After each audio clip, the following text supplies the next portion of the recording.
बिस्मिल्लाहिर्रहमानिर्रहीम। अस्सलाम वालेकुम नाज़रीन, मैं हूं फयाज़ महमूद और आप देख रहे हैं फयाज़ महमूद यूट्यूब चैनल। नाज़रीन, आज दुआ ज़हरा केस की समाअत हुई है जिस पे हम अपडेट लेंगे शाहिद हुसैन साहब से, क्योंकि वो इस केस को वहाँ पर कोर्ट में ही मौजूद थे और बड़ी ही अहम पेशरफ सामने आई है। एक तो मेहदी अली काज़मी साहब से और उनके ख़ानदान से मुतालिक एक बड़ी पेशरफ है, उसके अलावा जो दीगर अपडेट्स हैं वो शाहिद हुसैन साहब से लेंगे। और शाहिद भाई, आप बताइएगा कि इस वक्त की क्या सिचुएशन है और केस कहाँ पर पहुंचा है? कोई उम्मीद नजर आती है कि कब तक इंसाफ हो सकता है?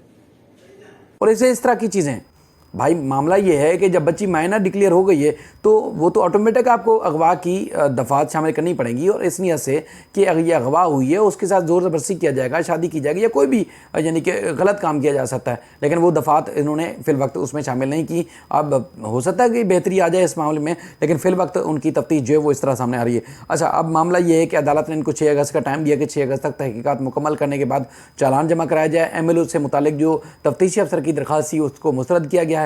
और तीसरी जो बड़ी बात थी वो ये थी कि मुल्ज़मान की अबूरी दरख्वास्त ज़मानत के ऊपर वकला के दलाइल होने थे। अब चूँकि तफ्तीशी अफसर ने ये टाइम मांगा कि उनको जो है वो तहकीकात मुकम्मल करनी है, बहुत सारी चीज़ों पे अब तक तहकीकात जो है बाकी हैं, तो लिहाजा मोहलत दी जाए। तो उसमें अदालत ने उनको 6 अगस्त का टाइम दिया था। जबराना से साहब की कोशिश ये थी कि 6 अगस्त को ही जो है वो ये दलाइल जो है वो हो जाएँ, ताकि मुल्ज़मान की जो ज़मानत की दरख्वास्त है उसमें मामला क्लियर हो जाए कि ज़मानत कन्फर्म होती है या ज़मानत मुस्तरद होती है, सारी चीज़ें क्लियर हो जाएंगी।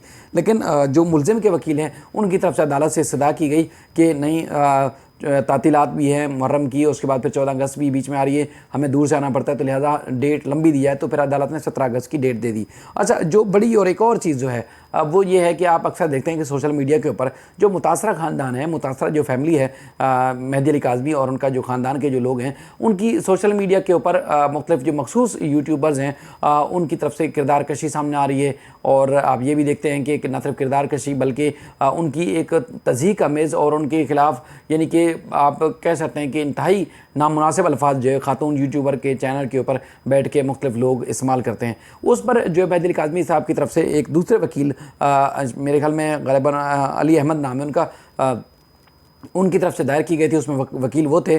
तो अदालत ने जो है वो उनको रोक दिया है, यानी कि तमाम यूट्यूबर जिसमें मुल्ज़म ज़हीर और ख़ातून यूट्यूबर के साथ साथ दीगर लोग शामिल हैं, उनको रोक दिया है कि मेहदी अली काज़मी और या उनके ख़ानदान के ख़िलाफ़ या जो मुग़विया है उसका नाम तक जो है वो कहीं भी इस्तेमाल नहीं कर सकते। उनको अदालत ने रोक दिया और PTI और दीगर फ़रीक़ैन को तहकीकात का भी हुक्म दिया है इन 7 अफराद से। और अब तक जो तहकीकात में जो चीज़ें जो कर चुके हैं, यानी कि सोशल मीडिया के ज़रिए जो तज़हीक आमेज़ जो गुफ्तगू कर चुके हैं, उसकी सारी जो प्रोग्रेस रिपोर्ट है या तहकीकात करने का भी हुक्म दिया गया है PTI को। और अदालत ने रिपोर्ट के साथ जो वर्किंग जो 15 डेज़ हैं उनमें अदालत ने रिपोर्ट तलब की है। तो ये अहम और बड़ी पेशरफ्त है जो अब तक की आप कह सकते हैं कि इस केस को लेकर जो है वो कहीं जा रही थी कि अब तक तहकीकात या इस तरह की क्यों चीज़ नहीं आ रही। लेकिन आपको पता है कि आप खुद अदालती रिपोर्टिंग करते हैं, लिटिगेशंस या एक होता ना कि अदालतों में जिस तरह ज़ेर इल्तवा के मुकदमात की तादाद में इजाफा, इसी तरह की चीज़ों से होता है। कभी तफ्तीशी अफसर नहीं होते। जी फैज़ भी आपका बहुत शुक्रिया। देखें, फैक्ट्स के ऊपर बात करनी चाहिए, इस तरह के हसास केसेस में फैक्ट से हट कर बिल्कुल बात नहीं करनी चाहिए।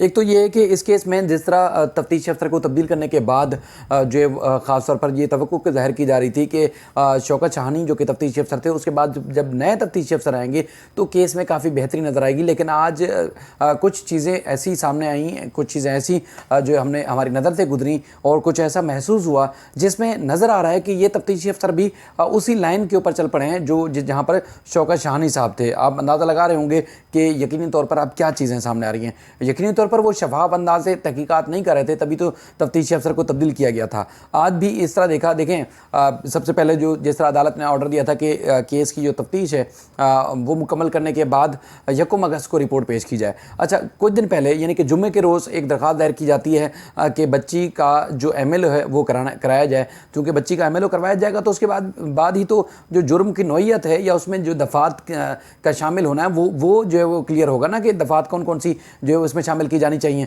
लेकिन अदालत ने हफ्ते के रोज़ भी फैसला नहीं सुनाया और आज तकरीबन 9:30 बजे के करीब ये फैसला सुनाया।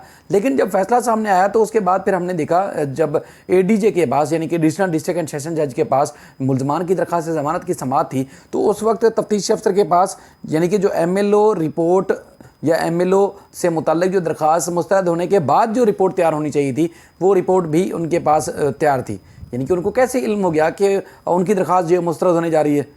तो मतलब बहुत सारी चीज़ें हैं जिसमें शकूक व शुबहात हैं। दफ़ात का जो इसमें इंदराज होना या दफ़ात का केस में शामिल होना भी इसमें शामिल है कि मुल्ज़मान को किसी न किसी तरीके से अब ये बचाने की कोशिश कर रहे हैं। और हत्ता कि ये बात भी बीच में सामने आ रही है कि मुल्ज़मान को ना सिर्फ बचाने बल्कि जो रटी रटाई बातें करते थे शौकत सानी साहब, अब सईद अहमद रिंद साहब ने भी इसी तरह की बातें शुरू कर दी हैं, जिसमें कहते हैं कि देखें जी लड़की तो अपनी मर्ज़ी से गई थी, देखें जी चाइल्ड रिस्ट्रेंट मैरिज एक्ट का तो दिफा होता है लेकिन इसमें जो अगवा की दफ़ात हैं वो शामिल नहीं होती। और इस तरह की चीज़ें भाई मामला ये है कि जब बच्ची माइनर डिक्लेयर हो गई है तो वो तो ऑटोमेटिक आपको अगवा की दफ़ात शामिल करनी पड़ेंगी। और इस नीयत से कि अगर ये अगवा हुई है उसके साथ ज़ोर ज़बरदस्ती किया जाएगा, शादी की जाएगी या कोई भी यानी कि गलत काम किया जा सकता है, लेकिन वो दफ़ात इन्होंने फ़िल वक्त उसमें शामिल नहीं की। अब हो सकता है कि बेहतरी आ जाए इस मामले में, लेकिन फ़िल वक्त उनकी तफ्तीश जो है वो इस तरह सामने आ रही है। अच्छा, अब मामला ये है कि अदालत ने इनको 6 अगस्त का टाइम दिया कि 6 अगस्त तक तहकीकात मुकम्मल करने के बाद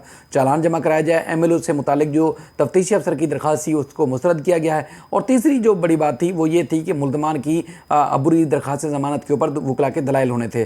अब चूँकि तफ्तीश लटक जाते हैं तो इस केस में भी इब्तिदा से अब जो हमें नज़र आ रहा है कि वो पुलिस की तरफ से कुछ गफलत और लापरवाही सामने आ रही है। तो अगर देखें मामला ये है कि ये तो इब्तिदा हुई है आज जो हमने महसूस किया है और सामने रखा है, अगर पुलिस की इसमें गफलत और लापरवाही मज़ीद खुल के सामने आती है तो यकीनी तौर पर उनके खिलाफ मज़ीद एक नई दरख्वास्त दायर की जा सकती है कि देखिए तफ्तीशी अफसर जिनको कहा गया था कि वो गैर जानिबदारी का मुजाहरा करेंगे और वो मेरिट के ऊपर तहकीकात करेंगे, अगर वो MLO नहीं करवा पाते या अगर वो सही मानों में मुल्ज़मान से उनका जुर्म नहीं उगलवा पाते तो फिर ऐसे तफ्तीशी अफसर से तफ्तीश करवाना शायद मुनासिब नहीं होगा। तो इसलिए अब मज़ीद इसमें कुछ 1-2 दिन में मज़ीद चीज़ें क्लियर हो जाएंगी कि क्या एक और तफ्तीशी अफसर तब्दील होगा या फिर सईद अहमद रिंद साहब भी इसी मामले की तहकीकात करेंगे।